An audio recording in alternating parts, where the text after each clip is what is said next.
Isang mapagpalang pagkakataon at pangyayari po sa inyong lahat, mga minamahal naming kapatid kay Kristo, higit sa lahat ito sa Diocesan Shrine of St. Paul of the Cross, sa pamamagitan ng ating maasahan, ating masipag na Rektor, Father Vicentico Flores Jr. at ako'y narito na kaya aking makakataong palad.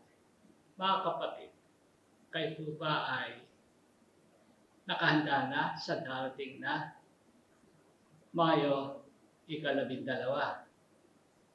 Batid po ba ninyo kung ano mangyayari? Dalawang bagay po na napakahalaga, pandaigdigan at para rin sa ating inangsimbahan dito sa ating bansang Pilipinas, higit sa lahat sa ating diocese ng Antipolo. Dalawang bagay na napakahalaga. Una po ay ito ang araw ng mga ina. Kayo po ba'y nakahanda na? At sa atin din, napakahalaga na kung saan ito ngayon ang ating pagpupukay, ang ating pagpaparangal sa ating ina. Hindi lamang dito sa Pilipinas, hindi lamang dito sa ating kapiling, kasama sa ating tahanan, sa ating simbahan, kayong mga ina, bagos ang ating ina sa langit, ang Birhen ng Fatima, ang ikalawang patrona ng ating simbahan. Kayo po ba'y nakahanda na? Hindi po ba sa ating mga mahal na ina, sila'y ating palaging tanda ng ating pagmamahal, ipinakikilala, isinasama, at ipinakikita. Kapag mahal mo, isasama mo, ipapakita mo, mga kapatid, ipakikilala mo, siya ang ating ina. Kailan ang huling pagkakataon na ikaw ay nakipag-usap sa iyong ama at ina? Kailan mo huli silang dinalaw? Ano ang huli mong sa kanila ay iyong ibinigay?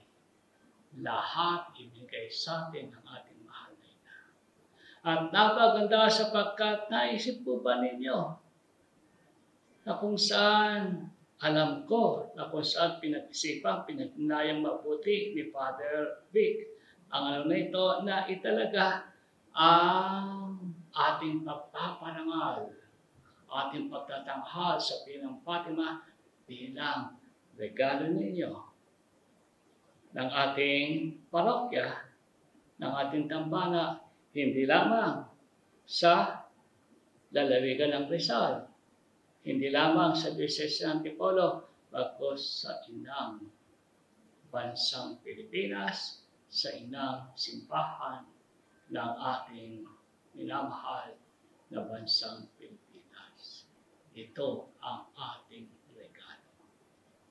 Regalo natin sa Kanya, tanda lang inyong pagkilala sa kwaliti ng Diyos Ama, inyong alay na para sa kapakanan, kabutihan ng ating kapwa, ng ating kasamahan, at higit sa lahat, ito na ang ating pag-akay sa isa't isa at sa ating sarili sa daan ng kabanalan.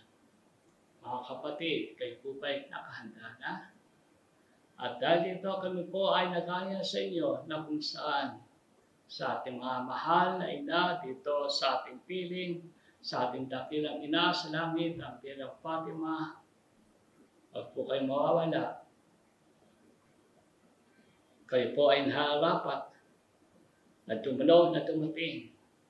Ipakita natin, ipakilala natin, ipagmalaki natin ang ating mahal na ina, ang Birhen ng Fatima, na tanda ng ating pagmamahal, tanda ng ating pagpaparangal, tanda ng ating pagsunod sa Kanya bilang regalo at biyaya ng Santo Papa, ating itatalaga na kung saan isang koronada. Kapatid, kayo po ba'y nakahanda na? Kayo po'y aming hinihintay, inaasahan sa darating na linggo, ika-12 ng Mayo.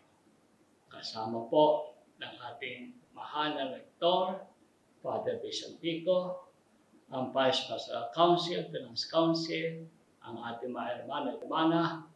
Kami po ay sa inyo, ay naghihintay, umaasa na kung saan sa araw ng Ina, dito sa lupa sa langit, tayo magkakasama-sama at tayo ay handa na.